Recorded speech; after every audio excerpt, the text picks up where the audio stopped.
Hi అండి, అందరికీ నమస్తే. కొబ్బరి చిప్ప ఉడికించిన రైసు తీసుకోవాలి. కొబ్బరిని చిన్న చిన్న ముక్కలుగా కోసుకొని కడిగి మిక్సీలో వేసుకొని మిక్సీ పట్టుకోవాలి. స్టవ్ వెలిగించుకొని ప్యాన్ పెట్టుకొని నూనె వేసుకొని నూనె హీటెక్కిన తర్వాత జీడిపప్పును వేసుకొని అవి వేగిన తర్వాత తాలింపు గింజలు వేసుకొని తాలింపు వేగిన తర్వాత పచ్చిమిరకాయలు, కరివేపాకు వేసుకొని వేయించుకోవాలి. మిక్సీ పెట్టుకున్న కొబ్బరిని కూడా వేసుకొని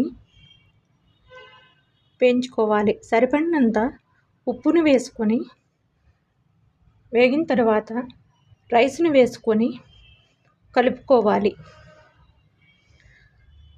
రైసు ఫ్రై అయిన తర్వాత స్టవ్ ఆఫ్ చేసుకోవాలి. కొబ్బరి రైస్ అండి, ఇది చాలా సింపుల్గా చేసుకోవచ్చు. వీడియో